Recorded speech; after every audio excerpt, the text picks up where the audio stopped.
मेरे प्यारे देशवासियों, नमस्कार। आज मन की बात का 100वां एपिसोड है। मुझे आप सबकी हजारों चिट्ठियां मिली हैं, लाखों संदेश मिले हैं और मैंने कोशिश की है कि ज्यादा से ज्यादा चिट्ठियों को पढ़ पाऊं, देख पाऊं, संदेशों को जरा समझने की कोशिश करूं। आपके पत्र पढ़ते हुए कई बार मैं भावुक हुआ, भावनाओं से भर गया, भावनाओं में बह गया और खुद को फिर संभाल भी लिया।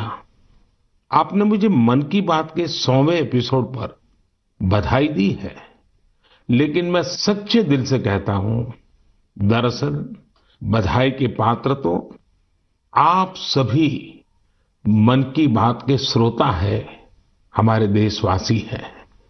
मन की बात कोटि कोटि भारतीयों के मन की बात है, उनकी भावनाओं का प्रकटीकरण है।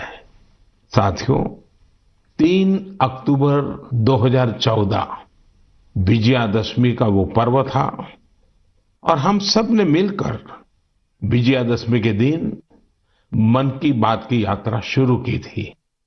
विजयादशमी यानी बुराई पर अच्छाई की जीत का पर्व। मन की बात भी देशवासियों की अच्छाइयों का, सकारात्मकता का एक अनोखा पर्व बन गया है। एक ऐसा पर्व जो हर महीने आता है, जिसका इंतजार हम सभी को होता है। हम इसमें पॉजिटिविटी को सेलिब्रेट करते हैं, हम इसमें पीपल्स पार्टिसिपेशन को भी सेलिब्रेट करते हैं। कई बार यकीन नहीं होता कि मन की बात को इतने महीने और इतने साल गुजर गए। हर एपिसोड अपने आप में खास रहा। हर बार नए उदाहरणों की नवीनता, हर बार देशवासियों की नई सफलताओं का विस्तार। मन की बात में पूरे देश के कोने कोने से लोग जुड़े, हर आयु वर्ग के लोग जुड़े।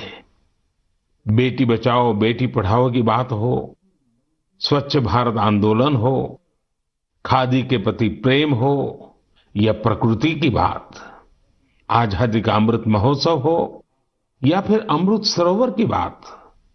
मन की बात जिस विषय से जुड़ा वो जन आंदोलन बन गया और आप लोगों ने बना दिया। जब मैंने तत्कालीन अमेरिकी राष्ट्रपति बराक ओबामा के साथ साझा मन की बात की थी, तो इसकी चर्चा पूरे विश्व में हुई थी। साथियों, मन की बात मेरे लिए तो दूसरों के गुणों की पूजा करने की तरह ही रहा है। मेरे एक मार्गदर्शक थे, श्री लक्ष्मण राव जी इनामदार। हम उनको वकील साहब कहा करते थे। वो हमेशा कहते थे कि हमें दूसरों के गुणों की पूजा करनी चाहिए। सामने कोई भी हो, आपके साथ का हो, आपका विरोधी हो, हमें उसके अच्छे गुणों को जानने का, उनसे सीखने का प्रयास करना चाहिए। उनकी इस बात ने मुझे हमेशा प्रेरणा दी है। मन की बात दूसरों के गुणों से सीखने का बहुत बड़ा माध्यम बन गई है। मेरे प्यारे देशवासियों, इस कार्यक्रम ने मुझे कभी भी आपसे दूर नहीं होने दिया। मुझे याद है, जब मैं गुजरात का मुख्यमंत्री था तो वहां सामान्य जन से मिलना जुलना स्वाभाविक रूप से हो ही जाता था। मुख्यमंत्री का कामकाज और कार्यकाल ऐसा ही होता है, मिलने जुलने के अवसर बहुत मिलते रहते हैं। लेकिन 2014 में दिल्ली आने के बाद मैंने पाया कि यहां का जीवन तो बहुत ही अलग है। काम का स्वरूप अलग, दायित्व अलग, स्थितियां परिस्थितियों के बंधन, सुरक्षा का तामझाम, समय की सीमा।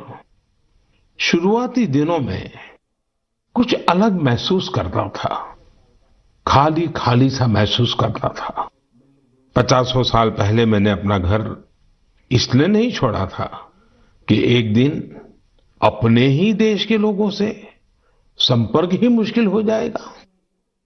जो देशवासी मेरा सब कुछ है, मैं उनसे ही कट करके जी नहीं सकता था। मन की बात ने मुझे इस चुनौती का समाधान दिया, सामान्य मानवी से जुड़ने का रास्ता दिया। पदभार और प्रोटोकॉल व्यवस्था तक ही सीमित रहा और जनभाव कोटि कोटि जनों के साथ मेरे भाव विश्व का अटूट अंग बन गया।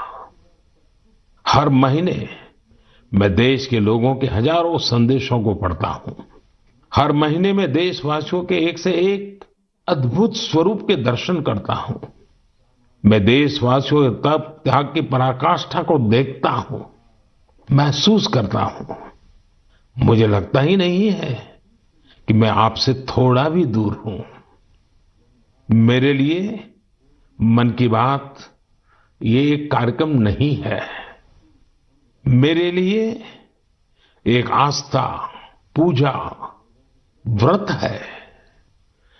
जैसे लोग ईश्वर की पूजा करने जाते हैं तो प्रसाद की थाल लाते हैं, मेरे लिए मन की बात ईश्वर रूपी जनता जनार्दन के चरणों में प्रसाद की थाल की तरह है।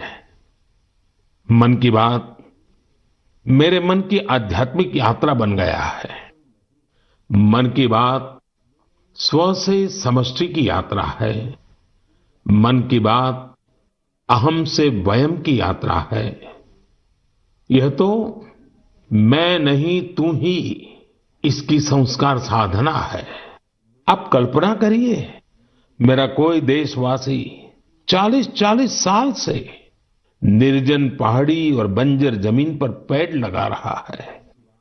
कितने ही लोग 30-30 साल से जल संरक्षण के लिए बावड़ियां और तालाब बना रहे हैं, उसकी साफ सफाई कर रहे हैं। कोई 25-30 साल से निर्धन बच्चों को पढ़ा रहा है, कोई गरीबों की इलाज में मदद कर रहा है। कितनी ही बार मन की बात में इनका जिक्र करते हुए मैं भावुक हो गया हूं।